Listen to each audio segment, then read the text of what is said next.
మన నిరీక్షణకు ఆధారమైన వానికే స్తుతులు చెల్లిస్తూ మీ అందరికీ నా హృదయపూర్వక శుభములు తెలుపుకుంటున్నాను. ఈ రోజు మన ధ్యానం లూకాసు వార్త 17వ అధ్యాయం 26 నుంచి 37 వచనాల వరకు చదువుదామా ఒకసారి. 26 వచనం నుండి, నోవహు దినములలో జరిగినట్టు మనుష్య కుమారుని దినములలోనూ జరుగును. నోవహు ఓడలోనికి వెళ్లిన దినం వరకు జనులు తినుచు త్రాగుచు పెండ్లాడుచు పెండ్లికి ఇవ్వబడుచు నుండిరి. అంతలో జలప్రళయం వచ్చి వారినందరినీ నాశనం చేసెను. లోతు దినములలో జరిగినట్టును జరుగును. జనులు తినుచు త్రాగుచు కొనుచు అమ్ముచు నారు నాటుచు ఇండ్లు కట్టుచు నుండిరి. అయితే లోతు సొదొమ విడిచిపోయిన దినమున ఆకాశం నుండి అగ్నిగంధకములు కురిసి వారందరినీ నాశనం చేసెను. ఆ ప్రకారమే మనిషి కుమారుడు ప్రత్యక్షమగు దినమున జరుగును. ఆ దినమున మిద్దె మీద ఉండువాడు ఇంట ఉండు తన సామాగ్రిని తీసుకుని పోటకు దిగకూడదు. అలాగే పొలములో ఉండువాడను తిరిగి రాకూడదు. లోతు భార్యను జ్ఞాపకం చేసుకునుడి. తన ప్రాణమును రక్షించుకుని ఓరువాడు దానిని పోగొట్టుకును, దానిని పోగొట్టుకునివాడు దాన్ని సజీవంగా కాపాడుకును. ఆ రాత్రి ఇద్దరు ఒక్క మంచం మీద ఉందురు. వారిలో ఒకరు కొనిపోబడును, ఒకరు విడిచిపెట్టబడును. ఇద్దరు స్త్రీలు ఒక్క తిరుగులు విసురుచుందురు. ఒకటి కొనిపోబడును, ఒకటి విడిచిపెట్టబడును.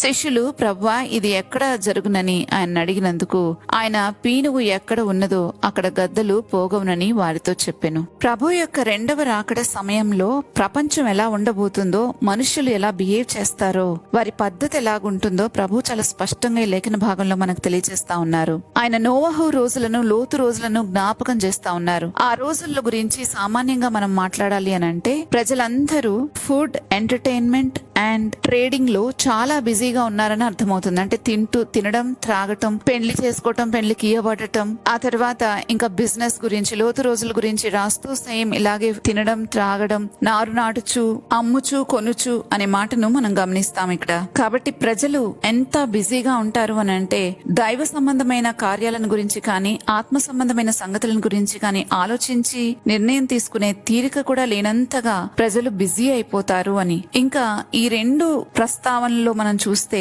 నోవహు దినములు కానీ, లోతు దినములు కానీ మనకు అర్థమయ్యే విషయం ఏంటంటే, పాపము పరాకాష్ఠకు చేరిన రోజులవి. అందుకే ప్రభు యొక్క తీర్పు ఈ లోకం మీదకి ఆ విధంగా వచ్చింది. సొదొమ గొమొర్రా మీద అగ్నిగంధకాలు కురిపించబడితే, నోవహు రోజుల్లో జలప్రళయం వచ్చి భూమి మీద ఉన్న ప్రతి దాన్ని తుడిచిపెట్టేసింది. అలాంటి రోజుల్లోనే మనం ఇప్పుడు బ్రతుకుతున్నామని ప్రభు మనకు తెలియజేస్తా ఉన్నారు. ఇంకా లోతును గురించి పేతురు తన 2వ పత్రికలో రాస్తూ ఇలా ప్రస్తావించాడు.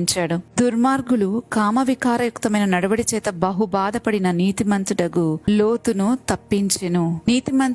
ఆ నీతిమంతుడు వారి మధ్యను కాపురముండి తాను చూచిన వాటిని బట్టి, వినిన వాటిని బట్టి వారి అక్రమమైన క్రియల విషయంలో దినదినము నీతిగల తన మనసును నొప్పించుకునుచూ వచ్చెను అని 2వ అధ్యాయం 7-8 వచనాల్లో మనం చూస్తాం. అలాగే ఈ రోజుల్లో కూడా నీతిమంతుల చుట్టూ ఎన్నో వికారమైన పనులు జరుగుతున్నప్పటికీ మనస్సు నొప్పించుకుని దేవునికి మొరపెట్టడం తప్ప ఇంకేమీ చేయలేని పరిస్థితి. ఎందుకంటే వాక్యం చెప్తుంది ఒక పక్కన, వ్యాజ్యమాట కన్నా అన్యాయం సహించటం మేలు అని. ఇలా చెప్పడానికి కారణం కూడా వాక్యమే తెలియచేసింది. అదేంటి అనంటే, మనం ఈ దుష్ట యుగంలో బ్రతుకుతున్నాము. గలతీయులకు రాసిన పత్రిక 1వ అధ్యాయం 4వ వచనంలో చూస్తాం ఈ మాటని. ఈ యుగ సంబంధమైన దేవత ప్రజల కనులకు గురిటితనాన్ని కలుగ చేశాడు గనక మెజారిటీ ఆఫ్ ద పీపుల్ సత్యాన్ని గ్రహించలేరు. దానితో ఎక్కువ మంది అసత్యాన్ని నమ్ముతారు. ఇంకా చివరి రోజుల్లో మనుషులు స్వార్థపరులు, దేవునికున్న సుఖానుభవాన్ని ఎక్కువగా ప్రేమించేవారు అవుతారని, ఇంకా చాలా విధాలుగా మనుషులు ఎలా మార్పు చెందుతారో తిమోతికి రాసిన 2వ పత్రిక 3వ అధ్యాయం 1వ వచనంలో మనం స్పష్టంగా చదవగలం, 1 నుంచి 3 వచనాల వరకు. కాబట్టి దేవుని చిత్తాన్ని చేసేవారు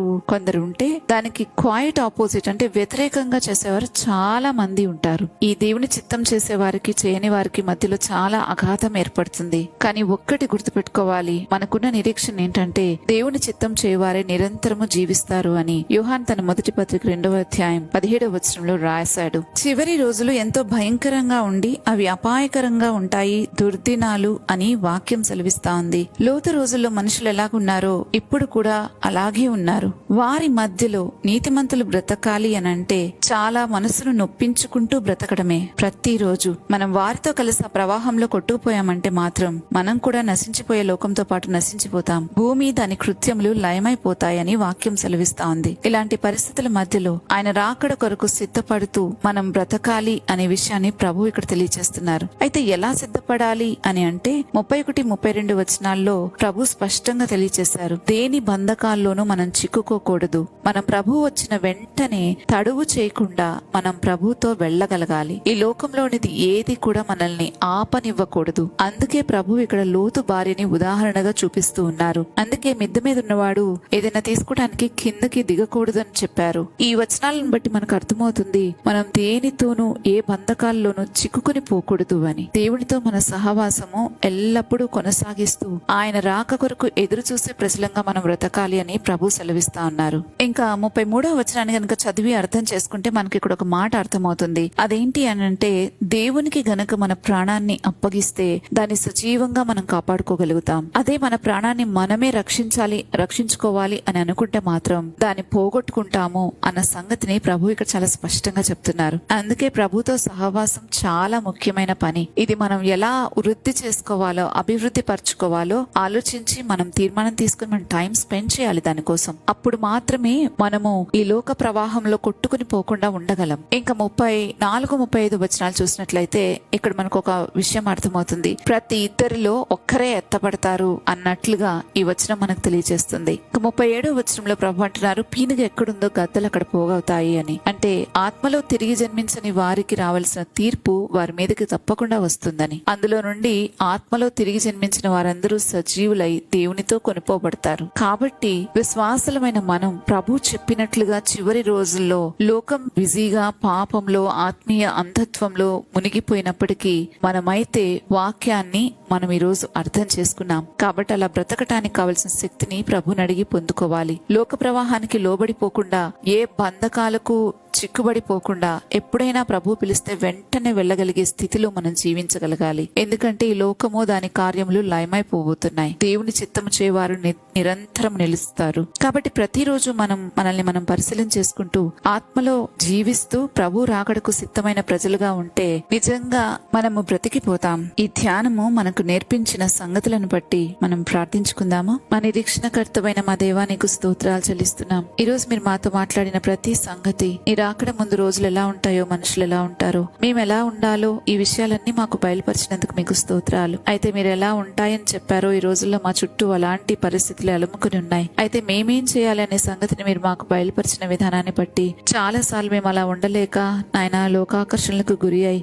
లోకంతో మేము స్నేహం చేయాలని ఇష్టపడుతూ నీకు దూరమవుతున్న సందర్భాలున్నాయి. కనుక నా ప్రభు ఎట్టి పరిస్థితులను అటువంటివి మేము కొనసాగించకుండానట్లుగా వెంటనే నా తండ్రి మరలా నీ దగ్గరికి తిరిగి వచ్చి నీతో సహవాసాన్ని పునరుద్ధరించుకోవడానికి ఎప్పటికప్పుడు మా పైన నీ కృపను కుమ్మరించమని ప్రార్థిస్తున్నాను. మా సొంత శక్తితో ఈ పని మేము చేయలేమని నేను నమ్ముతున్నాను ప్రభువా. కనుక మాకు పరిశుద్ధాత్మ శక్తి కావాలి, ఆయన నడిపింపు కావాలి. ఆ నడిపింపులో మేము ఎల్లప్పుడూ కూడా నా తండ్రి నీకు అనుకూలంగా నీ చిత్తానుసరమైన పనులు చేస్తూ రాకడకు సిద్ధపడేటట్లుగా మీరు మాకు సహాయం చేయమని వేడుకుంటూ ఈ మనలన్నీ యేసుక్రీస్తు ప్రభు నామంలో బ్రతిమాలుతున్నాము తండ్రి. ఆమెన్. రేపటి ధ్యానంలో మళ్ళా తిరిగి కలుద్దాం. అంతవరకు దేవుని కృప మనందరికీ తోడైండును గాక. ఆమెన్.